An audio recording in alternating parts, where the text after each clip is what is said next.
Bonjour à toutes et à tous, bienvenue dans ce webinaire Rendre accessible l'évaluation de l'impact environnemental de l'IA qui vous est proposé par le groupe de travail IA et environnement du Hub France IA.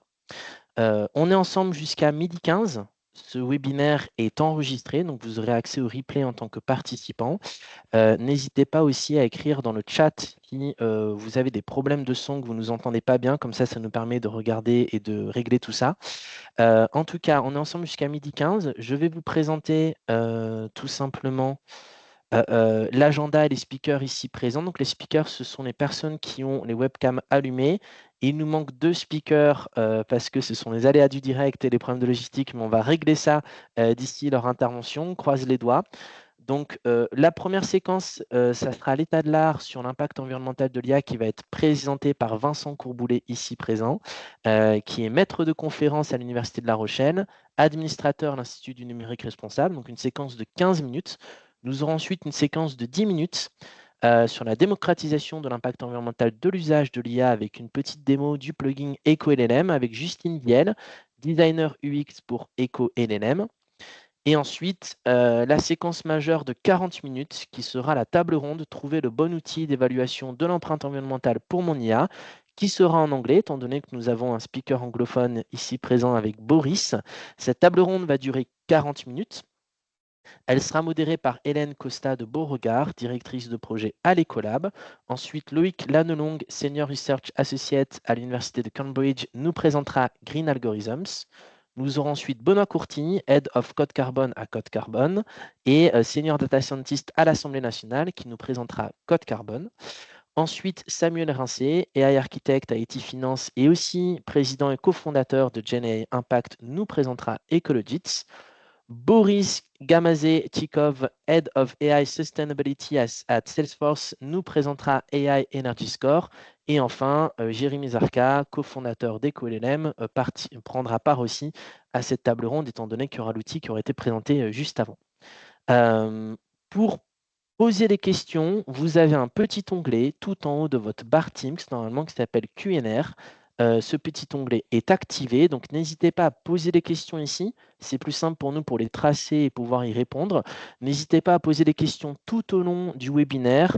Soit les speakers pourront y répondre au fur et à mesure en fonction du timing, ou alors, si elles ne sont pas répondues, on prendra le temps à la fin du webinaire, pendant la session de questions-réponses de 15 minutes, et bien tout simplement de pouvoir les sélectionner pour les adresser aux speakers. Voilà, j'ai fait le petit message d'introduction. Je laisse la place à Vincent pour que tu partages ton écran et nous, on va couper notre webcam pour que seul le speaker actif reste présent pour que vous puissiez plus facilement visualiser. Bon webinaire à toutes et à tous. Eh bien, merci beaucoup Pierre de l'introduction. Bonjour tout le monde. Effectivement, je suis enseignant-chercheur en informatique à La Rochelle Université, cofondateur de l'Institut du numérique responsable, dont évidemment l'IA responsable fait partie aujourd'hui des sujets, des hot topics. Moi, ouais, j'ai un rôle assez difficile, c'est-à-dire en 15 minutes de vous faire un état à peu près de ce qu'on intuite, de ce qu'on est capable de chiffrer sur des estimations à peu près compliquées. Globalement, mon rôle, c'est de jouer les rabat-joie. Alors, j'aurais pu les jouer de façon assez simple.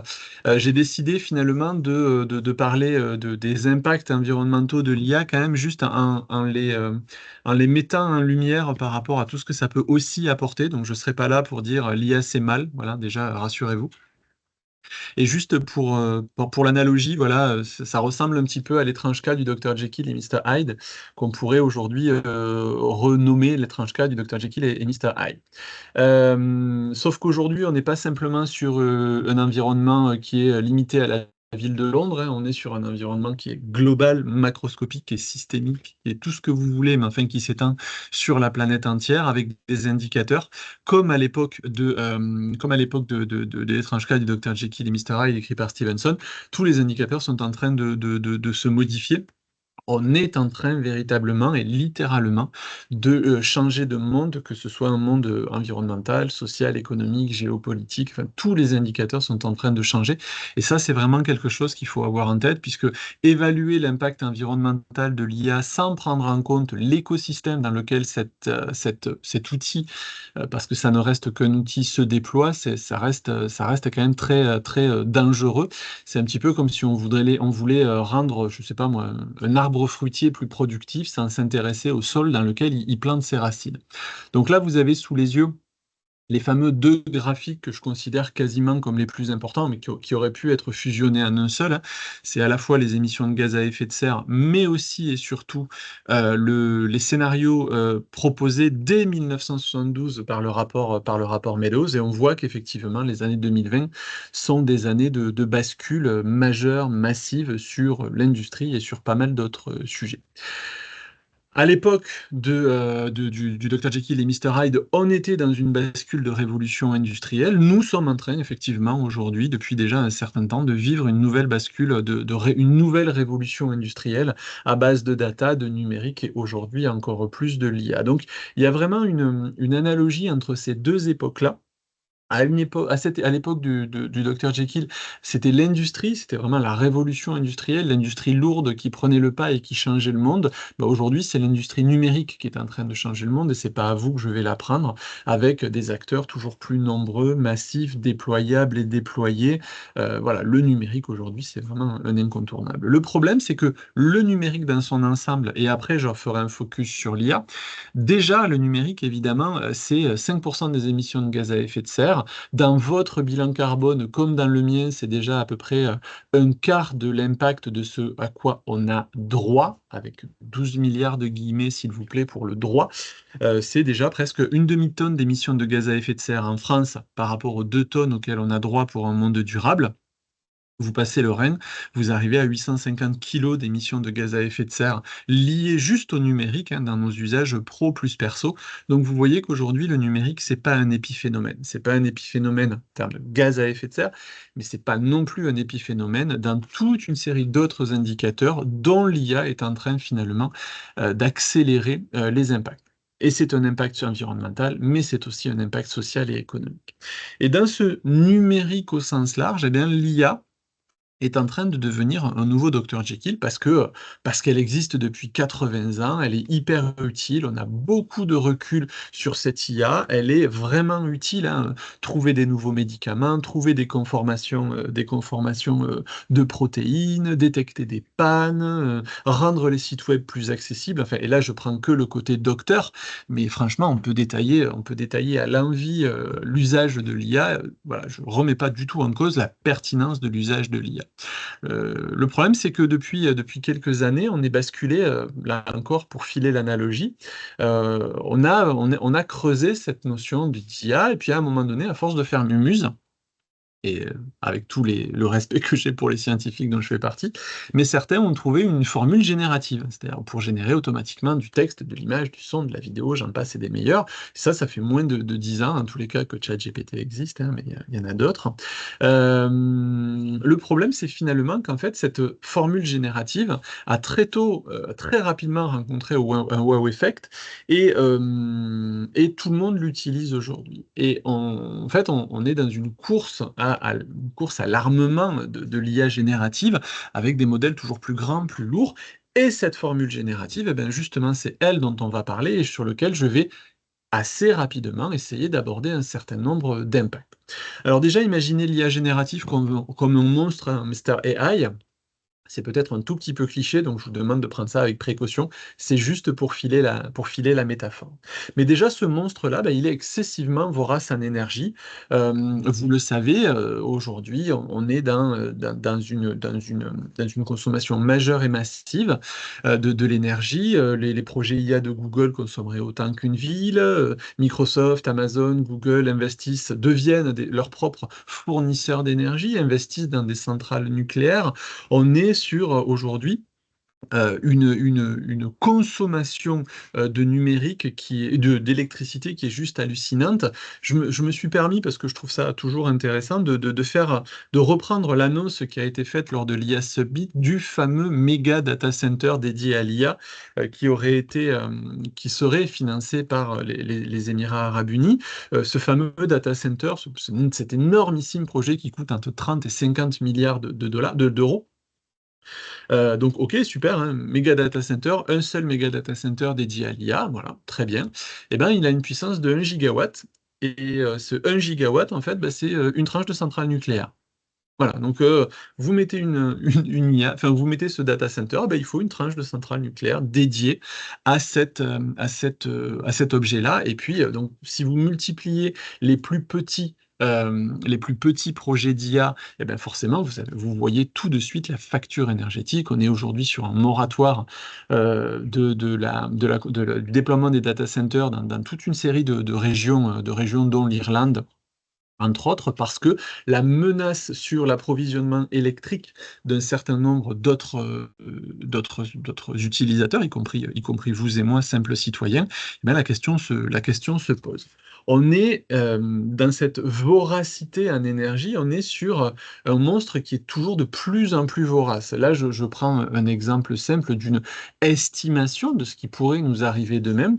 Mais on voit que on serait plutôt sur une croissance de l'ordre de quadruplement, dans le pire des cas, de la consommation juste aux États-Unis de l'électricité, enfin de l'énergie nécessaire au fonctionnement des data centers. Et vous le voyez, hein, l'utilisation de l'énergie aux États-Unis doublerait à cause de l'IA. Donc on est sur des sujets qui sont vraiment d'actualité.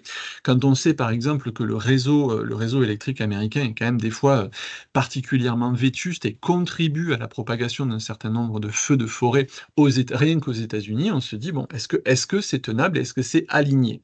La question est posée, et je pense que chacun peut se faire rapidement une réponse, surtout au vu des délais dans lesquels cette énergie-là va être consommée. Si l'IA est vorace en énergie, eh ben, mécaniquement, il est émetteur de gaz à effet de serre. Et de façon massive et majeure, hein.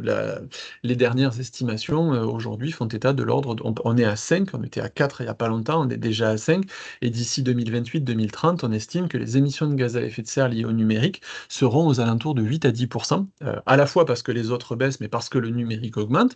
Le numérique augmente parce qu'il y a de plus en plus de personnes connectées au numérique, équipées de numérique. Tout ça, ça se remet pas en cause. Je veux dire, ça pourrait être linéaire. Sauf qu'il y a un vrai facteur d'accélération lié justement à ces usages de l'IA.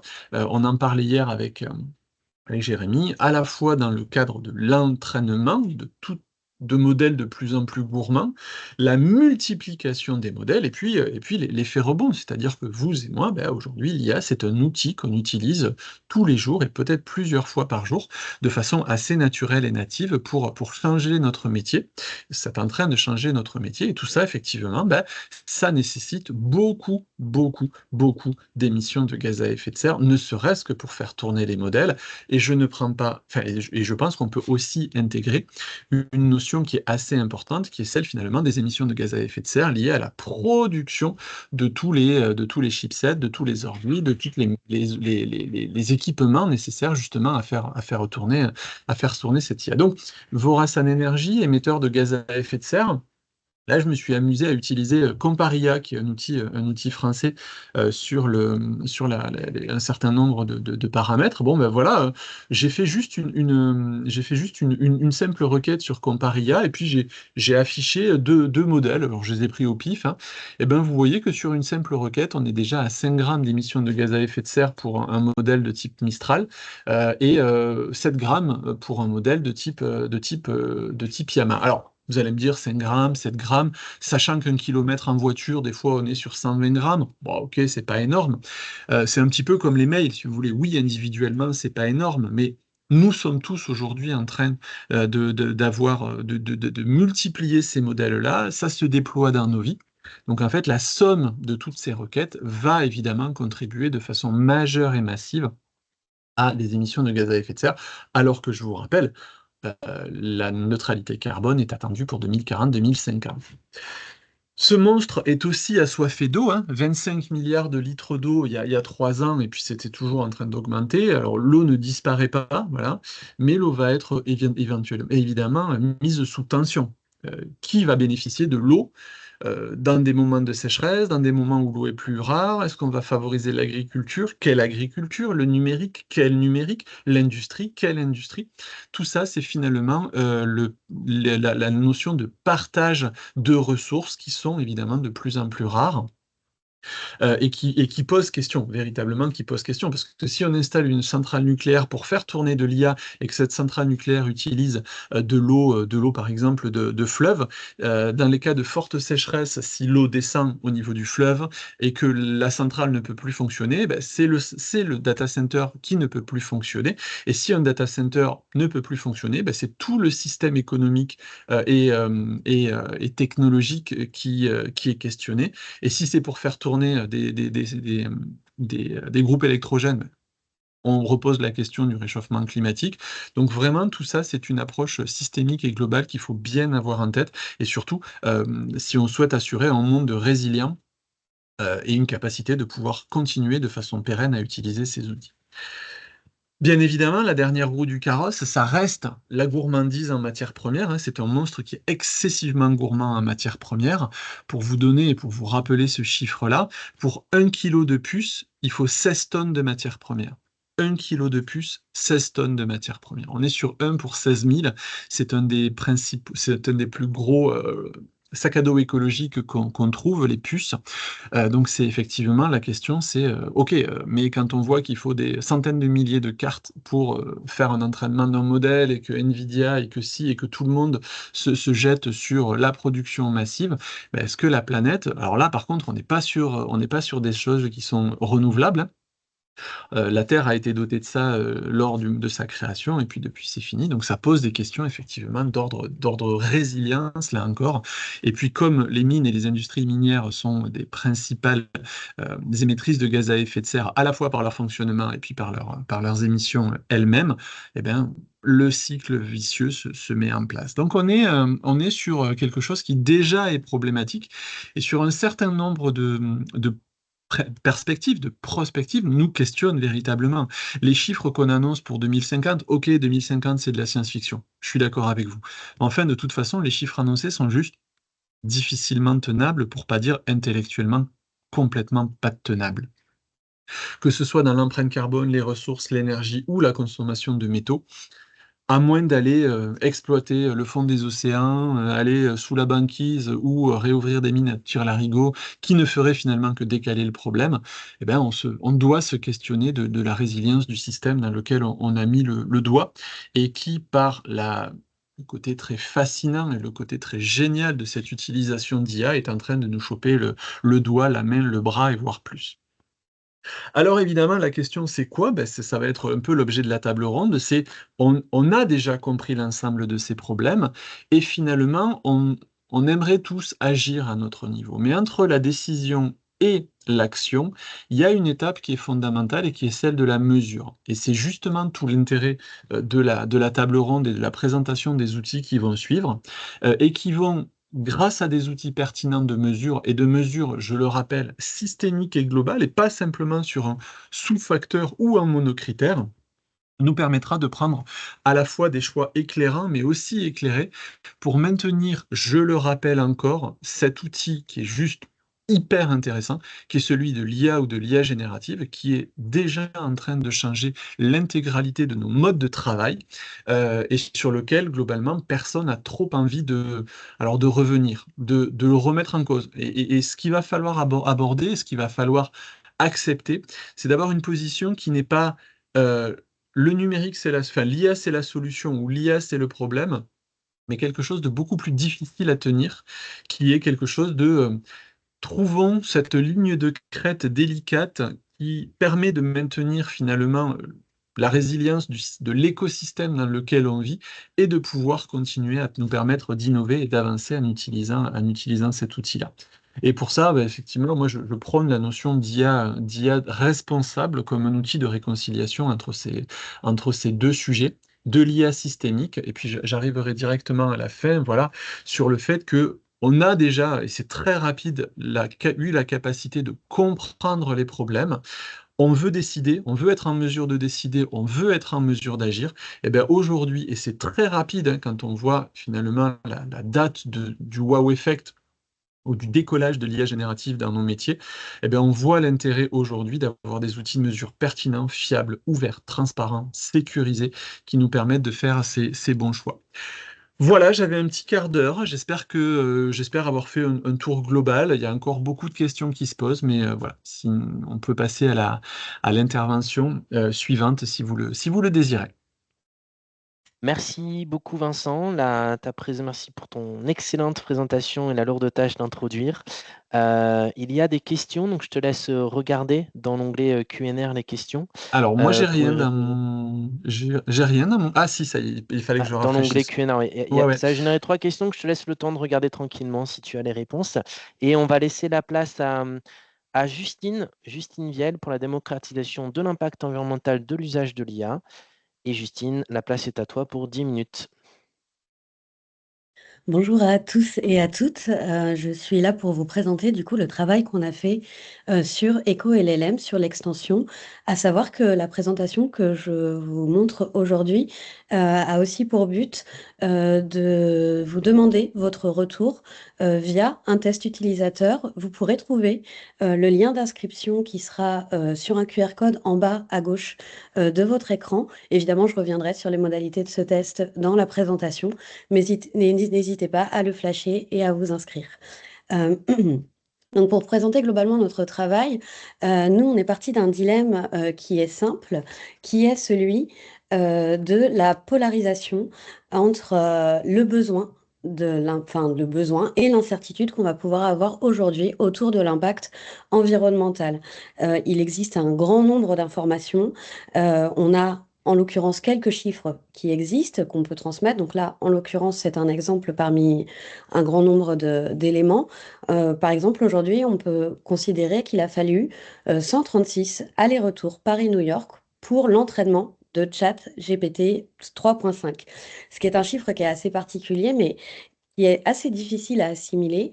Et aussi concrètement, qu'est-ce que ça veut impliquer? Qu'est-ce qu'implique ce chiffre? Aujourd'hui, selon le référentiel d'IA Frugal, il n'existe pas d'outils largement utilisés pour mesurer l'impact environnemental de l'IA. Alors évidemment, on a les GAFAM qui proposent des calculettes carbone sur lesquels on a le droit de se poser un certain nombre de questions. Et il y a d'autres outils qui vont être open source, qui sont plus ou moins réservés aux experts et qui vont poser quelques problématiques d'accessibilité. L'idée étant de pouvoir proposer ce dilemme aussi au grand public. Nous, ce qu'on propose ici, c'est de tirer vers une conclusion qui est celle-ci, qui est le fait que l'un des principaux freins à l'action dans le domaine de l'impact environnemental de l'IA, c'est sa complexité technique via ses outils, qui est aujourd'hui souvent réservée aux experts. Donc, notre solution, notre idée, c'est de proposer un outil qui vise à rendre accessible au plus grand nombre l'évaluation de l'impact environnemental de l'IA pour que tout un chacun puisse contribuer au débat de l'impact, pour qu'on ait de concert les débats experts et celui des citoyens qui sont les utilisateurs, on va dire aussi quotidiens, pour avoir une responsabilisation aussi sur leur point d'usage. Et donc pour ce faire, nous proposons une réponse qui, au plus gros point d'incertitude, sera liée à l'usage. Donc introduire l'usage dans cet élément. Donc comment ça marche? Concrètement, on va proposer donc une extension qui sera accessible sur Chrome, qui, elle, du coup, va se servir de la méthode de calcul, qui sera construite sur la méthode de calcul Ecologits.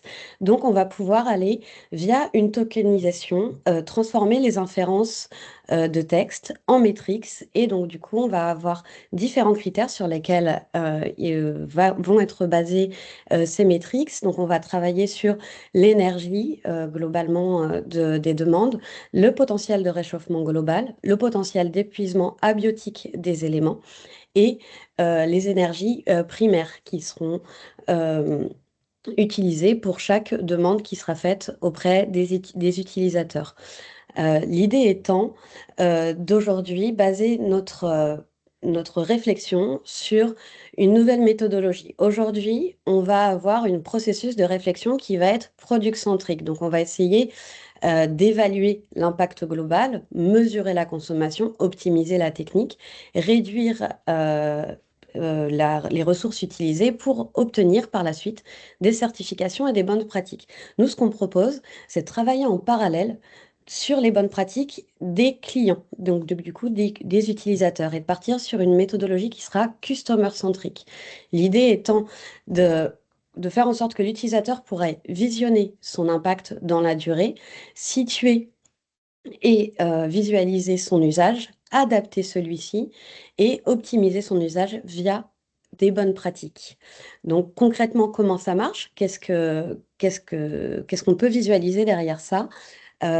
Donc concrètement, je vais passer à une petite démonstration. Donc ici, vous avez donc sur un navigateur Chrome une page ChatGPT où ici, je vais pouvoir ouvrir mon extension. Et si je propose une question à ChatGPT de façon très simple, je vais pouvoir avoir, en fonction de sa réponse, une, une réponse directement sur l'extension qui va me proposer de me montrer concrètement qu'est-ce que cette demande a pu coûter en énergie, à quoi elle correspond. Et donc, du coup, on va pouvoir, à partir de là, essayer de quantifier nos usages, donc qui soient quotidiens. Ça peut être des usages individuels, mais aussi d'entreprises qui pourraient permettre au long terme d'améliorer l'usage de tout un tas de salariés potentiellement. Et du coup, d'avoir une amélioration continue sur l'usage et une responsabilisation des usages. Donc, à ce jour, on a cet onglet timeline et ce modèle et cet onglet modèle qui sont implémentés. On peut voir que dans l'onglet modèle, on a donc des calculs sur l'IA globale, mais aussi sur ChatGPT. Et à la fois, cette demande, je peux aussi la proposer sur Mistral. Donc, si par exemple, je fais cette même demande ici sur Mistral, je vais pouvoir avoir cette réponse également qui sera fournie par l'IA. Et du coup, elle va se mettre à jour sur le panneau timeline qui sera sur le côté. Autre point aussi, ce que propose l'extension, ce sera d'avoir des rapports et des rapports d'émissions aussi, qui sont aujourd'hui des données statiques, mais qui pourront permettre, là encore, aux utilisateurs d'avoir une visualisation au long terme de leur consommation et des usages. Nous, ce qu'on propose ici, dans cet onglet émissions, c'est de faire en sorte d'avoir une visualisation sur la journée, la semaine et depuis l'installation de l'extension sur la consommation que l'usager pourrait avoir eue. Cependant, cette, euh, cet onglet émission, on souhaite encore l'optimiser et c'est pourquoi on propose un test utilisateur où là, on aimerait solliciter donc vous, les experts aujourd'hui, pour essayer de voir ce qu'on pourrait y mettre, comment on pourrait faire évoluer ce point, quel est votre retour d'expérience autour de ce sujet et comment derrière on peut optimiser le modèle. Pour information, si on demande des points qui sont un petit peu plus sollicitants en termes de tokens, on va pouvoir avoir ce type de retour. Donc là, c'est un retour que j'ai pu générer avant notre échange, mais c'est vraiment pour vous montrer la visualisation. Donc, on va avoir une discussion dans laquelle, pour chaque question que je vais poser, je vais avoir des éléments d'information.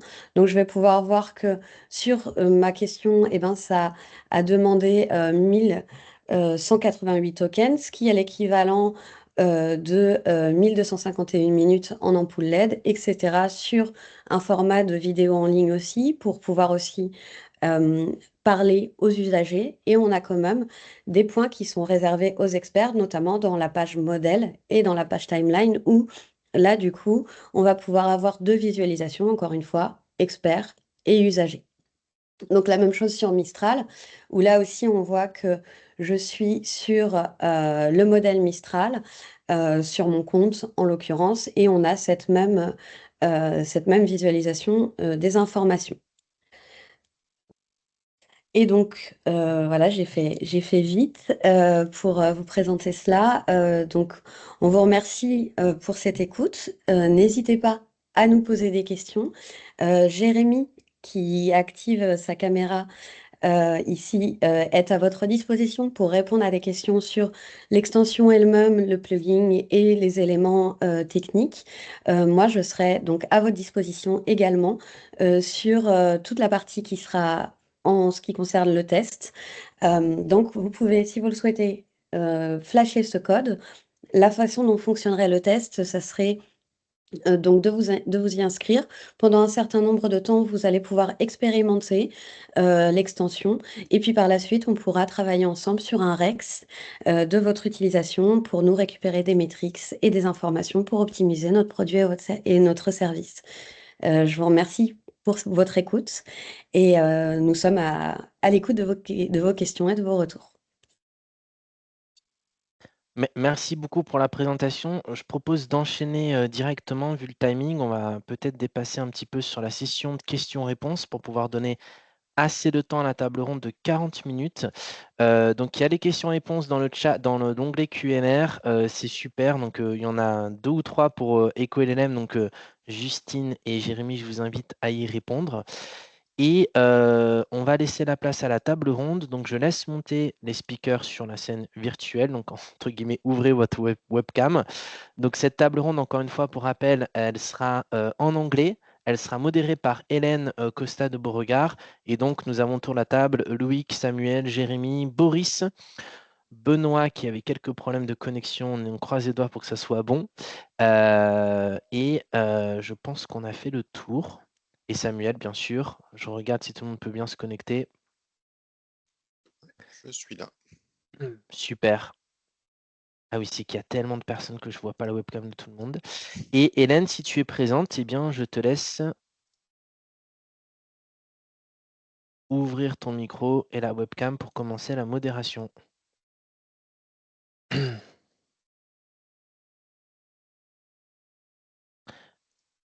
Alors, je vais voir si c'est Hélène qui m'appelle pour les aléas du direct.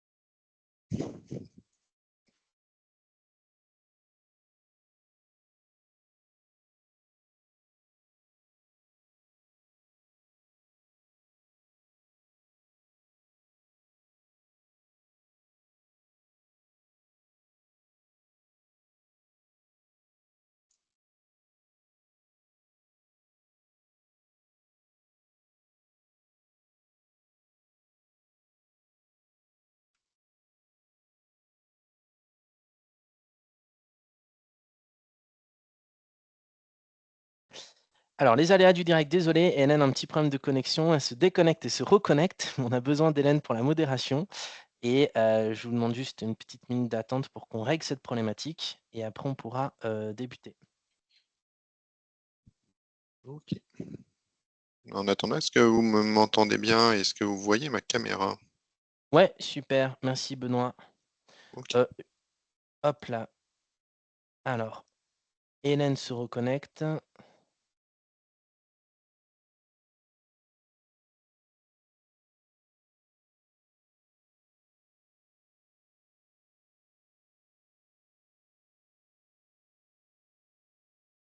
Ah, voilà, bonjour à tous. Est-ce que vous m'entendez?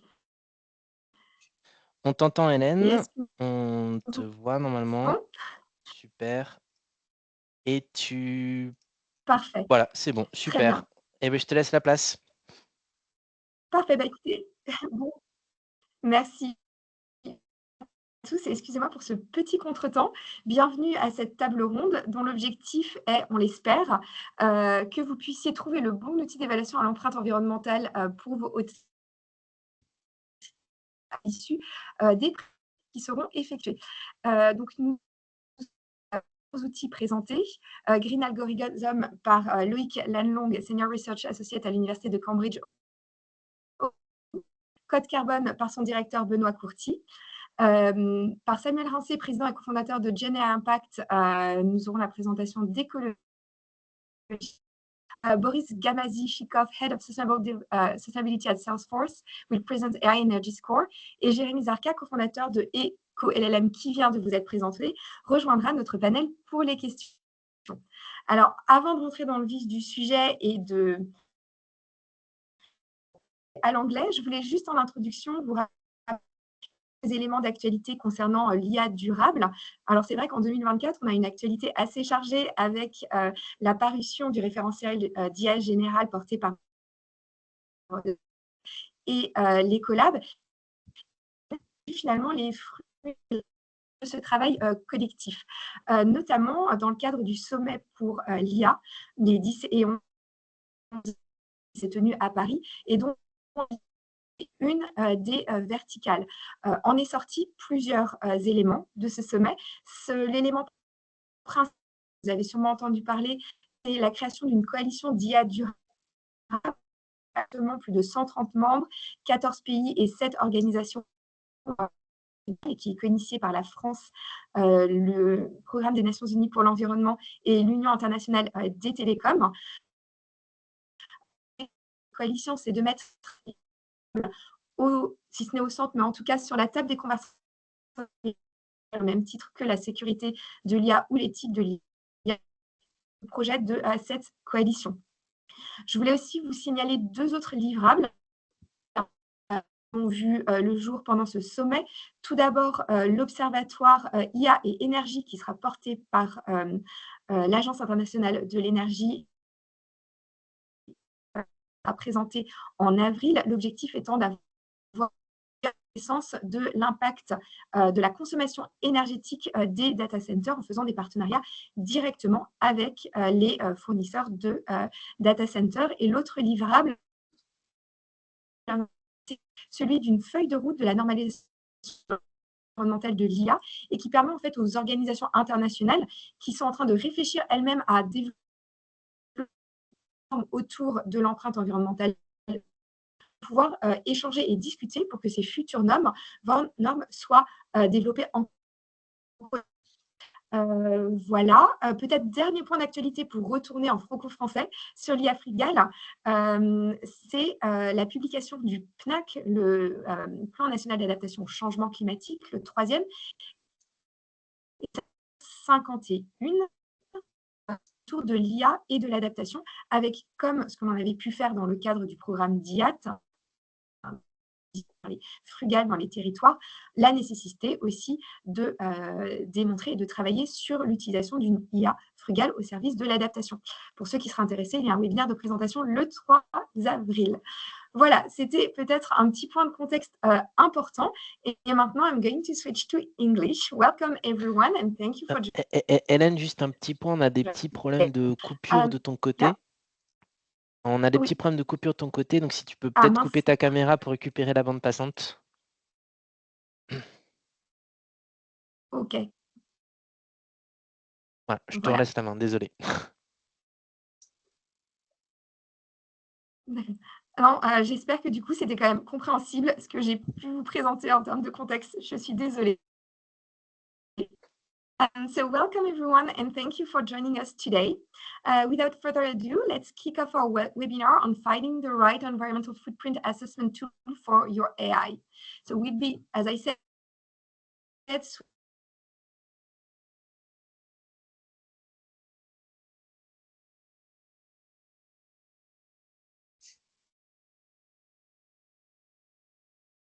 Alors Hélène, on ne t'entend plus du tout.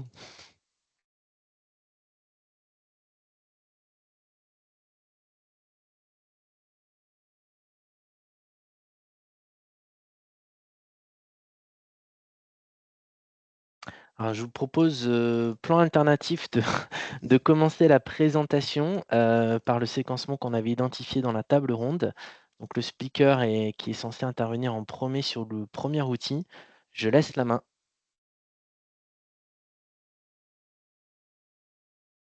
I believe I'm going first, so I'll take that on. Anyone who's supposed to do jump on. Okay, let's see if I can share my screen. Let's find the right one. Great. speak up now if you can't see that. Hopefully that works fine. Yes. So very happy to be here. Thank you for having me. So I'll present a few initiatives, and then I'll present the online calculator, which is probably the main tool we've built so far. But just a bit of context of what we've tried to do with this Green Algorithms project. It very much started with this idea, alongside a lot of the tools we're going to hear today. It's this common initiative of trying to empower, in some cases, users, but really empower the people who are building the models to understand the carbon footprint of what they're doing. And that's something that's been quite hard historically, because we easy enough to figure out the electricity consumption of a whole data center, but trying to break it down for individual projects becomes a lot harder. There was also this realization that although large language models as a field was well provided for, and as we see today, a lot of the tools we hear about are for large language models, computing is much broader than that. And even if we look at scientific computing, you've got simulation in astrophysics and and biochemistry and genetics and physics, and we can go much further. And even in AI, lots of AI is broader than large language models. So the idea is we wanted to make a tool that could work for everyone. And that kind of then branched out. We made this online calculator that I'll present to you in a minute, but then we started trying to put together some broader framework for the field to try to give some directions. So I'll present some of that. One of the things we came up with are these greener principles. And the idea was to say, can we sit down and all come together with and agree on what we think computational science should be like moving forward? So it's science. We had to find a good acronym, but so we ended up with this. And just I have very little time here, so I'm not going to spend much time on that. But I just wanted to flag these different principles, and nothing groundbreaking. It's like making sure that everyone is included, looking broader than just energy usage, the opportunity of education and collaboration, and so on. And I'm happy to discuss that further afterwards. Then we make this online calculator, but I'm not going to spend some time on that because I'll just do a quick demo. And actually, one use of this online calculator is with Ecolab and the Ministère de la Transition écologique here in France, where they started requiring that in all the funding calls on the theme of AI and climate that are coming out of France 2030, they said, well, if you ask for funding for an AI solution, you also have to estimate the carbon footprint of the AI solution you propose, and you have to do it with the Green Algorithms tool, because you can do it before running any compute. And so if you're interested in that, that's a really interesting case study. We put together a short piece with Juliette Fropier, who leads this work at Ecolab, and Evan Matasio, and we just reflected on what worked, what could be improved, and why it worked so well, actually. We then expanded, so we built some other tools. If you're interested at tools that are more directly embedded in institutional or organizational data center, you can check out these Green Algorithms for high performance computing. And then just before the demo, another thing we realized is people need, and scientists or research groups, either be it in academia or industry, really lacked the resources to build a roadmap, to understand what they could do first to make their compute more sustainable. And that's why we teamed up with the Software Sustainability Institute to build Green Disk. And the idea of that is some kind of certification scheme, so you could get bronze, silver, or gold award to understand, what are easy steps that you can take as an organization. But because of time, I'll leave that as a teaser, and just ask question in the panel if you have questions about that. I think I need to stop sharing first, and I'll just share again my screen. Obviously, the whole thing is going to collapse. That's the rule of live demo, but I'm sure it's going to work out. Anyway, so that's the online calculator. The idea of this online calculator is really straightforward. It's a bit like flight calculator. You say, I'm going from Paris to New York. What's my carbon footprint? This is doing the same. So you can say your calculator runs for, I don't know, we can say 120 hours. You can say you're using a mix of CPUs and GPUs if you want to. You can explain if you're using a local server, so we could put France here, for example. You can also customize, so you can use it before starting a job, and then you just use default value, or you can use it after having run a task to have a very quick and easy estimate if you didn't track it while you were doing it. And you get some estimates of carbon footprint. But something that came out, and that's a direct result of our collaboration with the French Department for the Environment, actually, and Ecolab, is having an AI version of the calculator. As I said, we kind of started away from AI, saying, well, it's great, but some people are already working on that. Can we make something for everyone? But now, you know, ChatGPT and everything. So this is exactly the same tool, except you can now separate training and inference. So you can, you know, recognize the form I was showing you before. You can customize if you know, for example, you know, we could, well, probably using both here.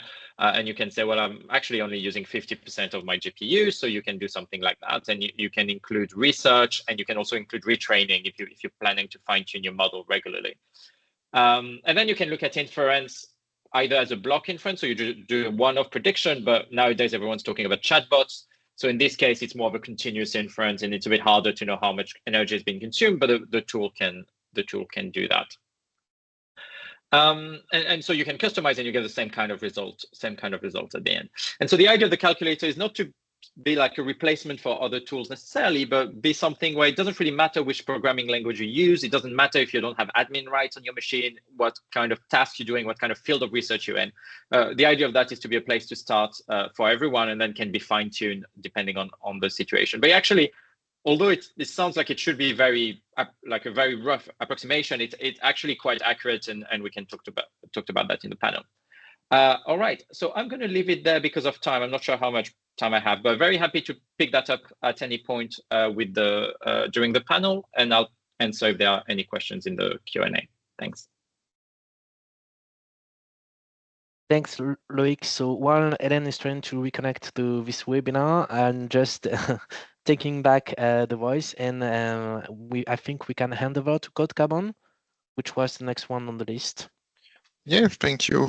Thank you, Benoit. I think we have a slide ready to share. Can you share the slide that we prepared, or I could talk about so Code Carbon, in contrary of Grignard Logarithm, is a tool that you have to install on the server where you are running computer intensive task.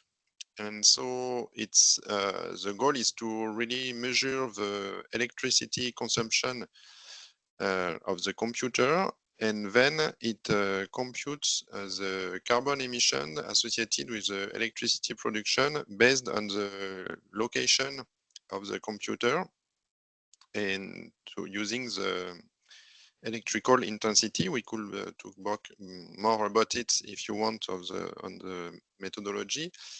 And it's run on a computer running it's Apple Mac OS X or Windows or Linux, and we target, it's a technical tools you may have understand, so we target more data scientists, researchers, or developers. Thank you. All right, thank you, Benoit. I think there are a lot of questions in the Q&A chat, so do not hesitate to have a look at that. I'm talking about EcoLLM and Green Algorithm, but I just see, Loic, that you dropped the link to the GitHub, and same for Code Carbon. So next one on the list will be AI Energy Score. So Boris, I'm handing over to you. Thank you. To present the tool. Yeah, I think if you go to one of the slides, yeah, perfect. Thanks for having me, and thanks so much for the English. Appreciate it. So I'm Boris. I'm head of AI sustainability at Salesforce, but I'm really here presenting this AI Energy Score tool, which was a joint effort, really started by Dr. Sasha Lucioni with Hugging Face, and we partnered with other organizations like Cohere and Carnegie Mellon on making this happen. So where we are right now with AI, we're seeing a tremendous lack of transparency from the most popular AI models. And there is a strong demand for more information. But the truth is, we actually don't know what the energy use, carbon emissions, or water use of ChatGPT is. And the problem is that there are estimates that, when the creators are creating the estimates, there are nuances and there are, there are call outs, but these estimates get taken and they are used many times over. And what that does is it satisfies that demand, and it allows the closed model providers to continue operating in an opaque position. So we came up with this solution to actually have measured, directly measured rather than estimated environmental impact data. And I can share my screen really quick. let's see. So I'm glad that Code Carbon was right before us, because Code Carbon is really kind of the fundamental approach to how we are measuring these AI models. So AI Energy Score was released just last February as part of the AI Action Summit. And what it's doing here is it's creating a methodology to directly measure AI inference energy. And when we talk about AI is a vast number of things. So we wanted to define specific tasks. So here we looked at the Hugging Face Hub and the top 10 most popular tasks. And each one of them, we developed a 1,000 query data set. And so we run each model, depending on what task they're being evaluated for, through the same data set, on the same hardware, through the same configuration, things like the batching, the precision, the quantization. So we try to keep everything the same so that we can have comparable numbers. And so here you can see the tasks across the top: text generation, image generation, etc. And then we have the models that are evaluated here, and you can click through and kind of understand what the underlying models are like. So we didn't just want to create a static leaderboard. We also wanted to create a way to continue adding on to this. So there is a submission portal where open source models can just enter their Hugging Face account information and get into queue for analysis. But we also created a way to run these same scripts for closed source models. And so if you do have a closed model, there's a Docker container where in your own environment you could run these same scripts and upload the log files in a secure way that we can verify and then add to the leaderboard. We also included a lot of documentation just to be as transparent as possible with this. And something I wanted to call out that's interesting here is we reached out to a lot of the closed model providers, didn't get a lot of solid responses. So what we need now is for the customers of these companies, the enterprises, the individuals even, to really start demanding this type of transparency. So we included in the documentation here specific contract and RFP language that can be used to ask for this type of information. And we actually be on the lookout, because in the next few weeks, kind of for the month of April, we're going to issue a call to action to really get everyone asking for this information in a similar way around the same time, and really hoping to drive for that transparency. All right, thanks.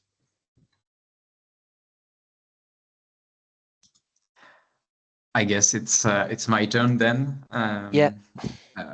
Yes, so today I'm representing GenAI Impact. I'm president of this non-profit organization. We do mainly open source work today, and I'm here to talk about Ecologit. So it was presented slightly in the slides with EcoLM. We develop open source methodologies and tools, and maybe I can, thank you, Pierre. I can share my screen as well.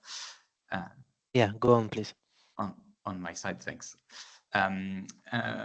Today we have one first tool that is made for the general public that is called Ecologit's Calculator.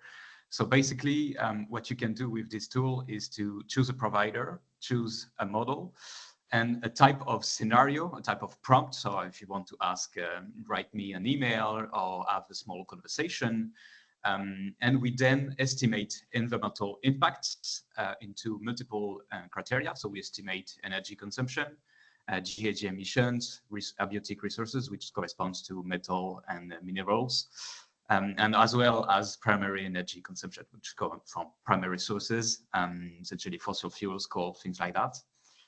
And we also, I saw questions on this, we assess energy consumption and impact of energy consumption, as well as hardware production impacts. So we take into account production of GPUs, servers, and we try to extend the scope to data centers. And and we'll also try to extend the scope on different indicators. We have the water consumption that will be coming very soon.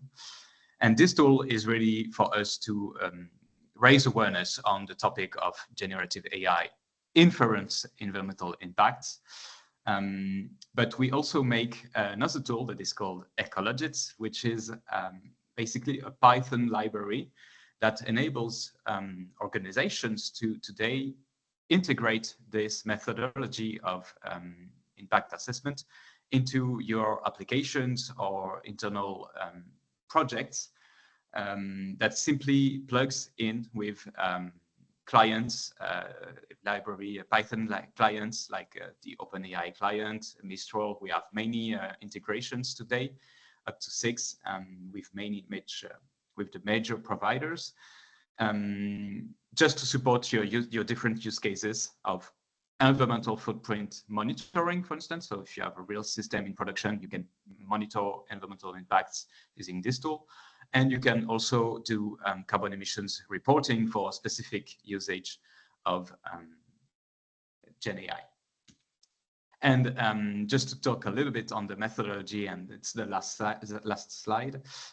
Today we compute. It's important to understand that it's an estimation comparing to Cold Carbon, for instance, that is making measurements. Here we estimate. We have a methodology based on life cycle assessment, and we take input parameters such as the model you've used, the number of tokens, basically the number of words, the latency of the request, things like that. And this can help us estimate the electricity consumption, for instance. And we use benchmarking data that can be produced in projects like AI Energy Score. So that's why it makes sense, the whole order of the tools presented today. And also estimate the hardware usage. For instance, here we assess the memory footprint of a model. So say you're hosting a very big model like Llama 405 billion parameters.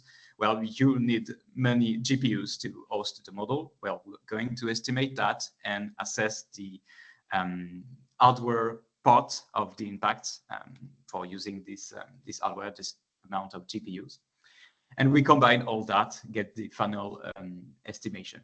And you really can see the tool as something that will intercept your requests and assess the impact of each request that you make.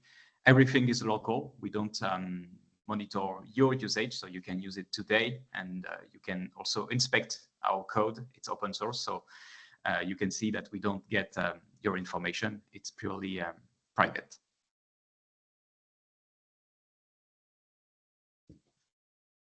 Thank you, Samuel, for the presentation of Ecologits. And yeah, Ellen, is it good on your side?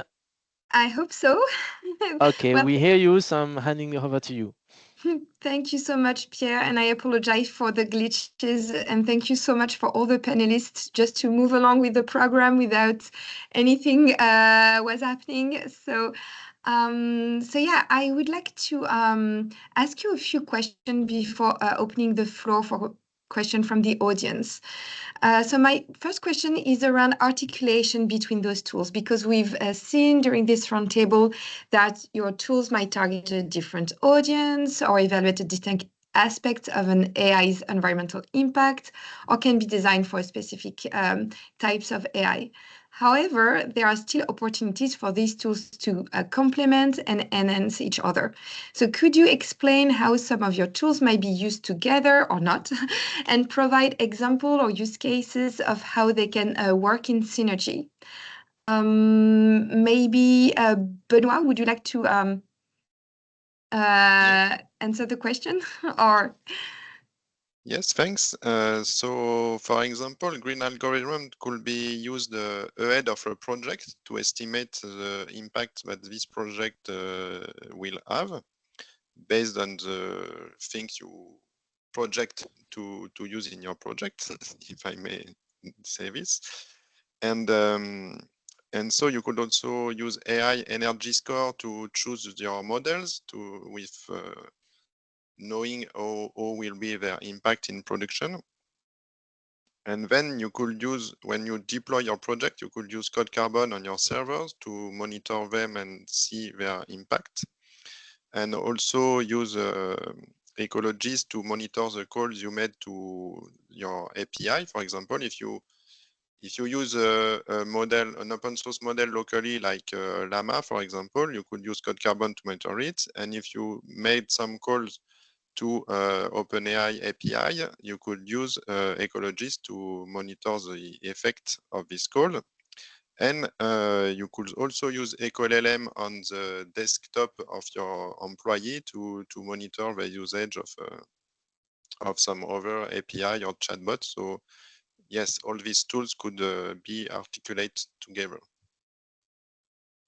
Thank you so much, Benoit. I think it's really useful to have this overview of how those tools can be articulated.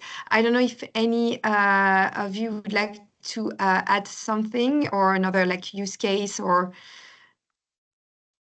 it was like very comprehensive, the overview given by Benoit. So I think just because we don't have much time, I would like to switch to another topic, which is not a technical topic, but really focusing on the deployment strategy that you guys might have with regard to your tools. And we know that, and this is what I try to demonstrate in the introduction of this roundtable, that the interest in understanding the AI, the environmental footprint of AI is really growing. We know that AI, like every other economic sector, must be net zero emission by 2050. That's no exception. So your tools are like very useful in like driving the sector in that direction. But at the same time, some argue that considering AI's environmental impact is too soon and could slow the progress in the development of this new technology and would hinder the deployment of such tool. So how do you navigate those tensions in your strategy for deploying and promoting your much needed tools? And I know that, Boris, you would like to open the discussion because Salesforce being in a US-based company, you might be handling or like be at grip with this problematic firsthand. Yeah, no, it's a great question. And, I definitely invite people that hear that perspective on these things being at odds with each other, the sustainability being at odds with the innovation, to really push back. I think it's a false dichotomy. And we're actually seeing that sustainability for AI is the best path forward, not just for environmental challenges, climate targets, but for the progress of business and the innovation of the technology itself. There's a study by Gartner that in 2027, 40% of AI data centers will see interruptions due to intermittent power supply. So that shows that we can't continue on the path that we have without some sort of better approach, and a smarter, sustainable approach with transparency, supported by tools like you've seen today, is really the best path forward. Thank you so much, Boris. Do like any of you have like any additional comments? Yes, Loic? No, just to add to Boris' good point. Usually the argument, when the argument comes, is like, we can't justify the benefits of AI just now. So let's say, well, it doesn't have great benefits at the moment. It costs a lot to the environment, but don't stop us, because if we do massive more progress, it's going to solve all of climate change. Because really, if you're able to defend, when you build a model of a model for any application, if you're able to defend the benefits alongside the cost, then there's not this question of like slowing down progress. Because if you can say, well, it's going to help treat cancer, or help make the healthcare system more efficient, or help make the energy grid more efficient, then no one is going to say, oh, you shouldn't be building it, if you can make a transparent, clear case for it. So alongside what Boris was saying, it's a false dichotomy. It's like, if people are willing to do clear cost-benefit analysis, then they have nothing to worry about. And if not, well, we just can't afford to just burn carbon and burn resources on the hope that it will be some kind of magic far in the future. Benoit, you want to jump in? No, yes, I think the benefit of AI will certainly exist, but it won't be the beneficial usage that will have a big impact. Finally, if you can cure cancer with AI, it won't cost so much energy. What costs really energy with AI, it's when you generate image of cats and things like that, or just have it in your WhatsApp chat right now, like Meta announced this week, because there is many chats using this AI, and having a solution to global warming or things like that won't cost quite nothing in terms of impact. So yes, it's a really tough question, and that's why we really want the creators of AI to publish their metrics so we could compare things. Samuel? Maybe to jump on that, I think the key issue, and Boris mentioned it, it's really transparency. Like today, there's no data about the models, and I think we mentioned Cloud Carbon emissions calculator inside your organization that you can have if you on Google or any AWS and Azure. Well, today they do not include AI, for instance, or I'm not aware of any inclusion of AI. So even if you get a number, you don't get the full scope, and you have very little information how it's computed. So there's clearly an issue with that today. And I think in terms of like, for you as a user, you know that there are some issues with that. It probably hides something. you could into that maybe there's an issue around that, and it's really key to have tools and methodologies to try to maybe assess the impact and make your own decisions, like be pragmatic. Should I include AI in every project that I do? Try to arbitrate whether the models are useful in that or that situation. And that's why I think we try to do with these tools is to give people some more information of the impact and try to enable people to make better decisions at the end. So maybe Jeremy for the closing remark before we switch to question from the audience. We cannot hear you, Jeremy. You're still muted. Yeah, thanks a lot. So on this topic of whether AI is good or bad for the planet, I think at the moment it's very difficult to know. We don't want to put precautions and hinder our use of AI, because it could be that it solves an issue in the long run. What we think is we better implement AI the right way, selecting the right models, deploying the right metering tools. And at EcoLM, we believe that we need to democratize this topic so that everyone has a word on the topic, and that the crowds can help institutions and the public bodies to take the right decisions to facilitate the transparency for that industry. Thank you so much, Jeremy, and thank you, everyone. That's indeed like a very wide topic. So maybe we have time for a few questions. There is one from Margot. Are there any metrics on consumption associated to consumers directly using ChatGPT to generate cat pictures versus AI embedded in application? This would call for a different solution, consumer education versus state policies and regulation on companies. So maybe just before giving you the floor on this one, just wanted to give you one metrics, and I can share the link to this MIT study, but generating a high resolution picture using generative AI would cost in terms of energy consumption as much energy as charging your phone. So that's one metric that you often hear about. But Boris, do you want to add anything? Oh, sorry, was Benoit first, or was that an old hand? Oh, sorry. Oh, Benoit, sorry. No, go on, Boris. Sure. Yeah, I just want to highlight that this space is moving so fast, and that shouldn't be a reason. Sometimes that's used as a reason to not regulate or not think more about these impacts, but we should be conscious of that. Just yesterday, a new model, a new image functionality was announced in ChatGPT. So, and these models are getting, they're turning into a a multi-dimensional model where it's not just text, it's also image and audio. So things are getting more and more complicated, and things are getting more and more opaque, unfortunately.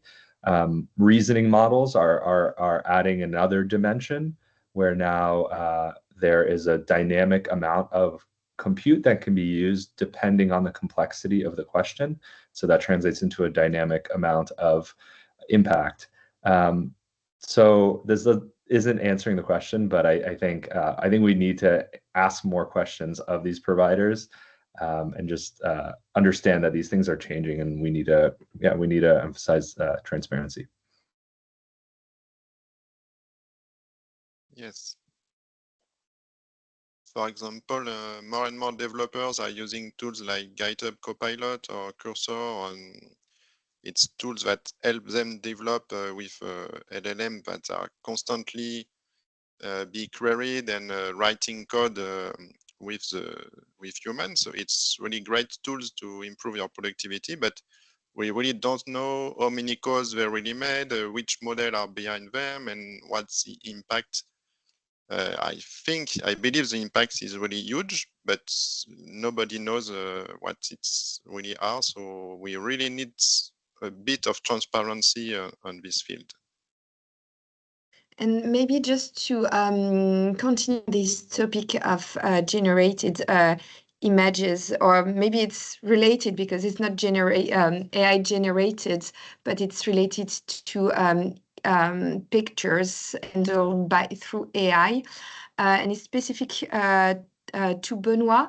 Have evaluations been conducted specifically on medical imaging and the large volumes of data required for computer vision or other industrial processes? I don't know, but my belief is that even if you train a huge model for medical imaging and it may cost maybe 1,000 tons of CO2, but it could be worth it.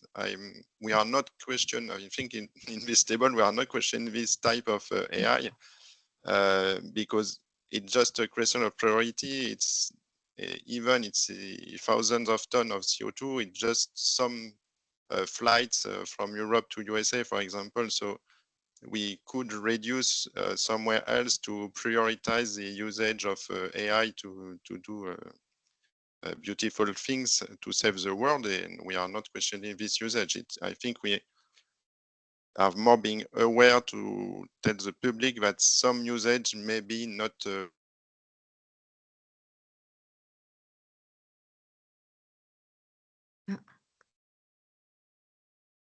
Benoit, I think you froze, or is it No, I my think Benoit screen? I froze. think we lost him. Okay. But anyway, as a timekeeper, I have to say sorry that our time has come. We now need to end this webinar. And so just to keep time for everybody. And I would like to thank all speakers to have participated in this webinar, for the presentation, for the added value you brought to the table. Thank you all, and maybe we can switch back to French for the conclusion word to everyone. Donc merci aussi à tous les participants. Vous allez recevoir un replay, pas tout de suite, le temps qu'on le mette en ligne, un replay de cet événement. Vous aurez aussi accès au support de présentation. Vous avez des slides qui récapitulent en une seule slide les outils et comment ils fonctionnent, en espérant que ce webinaire fut intéressant pour vous et vous a apporté des réponses. Et je vois que la grande majorité des questions ont été adressées à l'oral ou par l'écrit par les speakers, donc aussi objectif rempli là-dessus. Encore merci à toutes et à tous pour votre participation. On va arrêter le webinaire ici et on vous souhaite une excellente semaine et encore une fois un grand merci aux speakers. Bonne journée tout le monde. Merci beaucoup. Merci. Bonne journée, au revoir. Au revoir.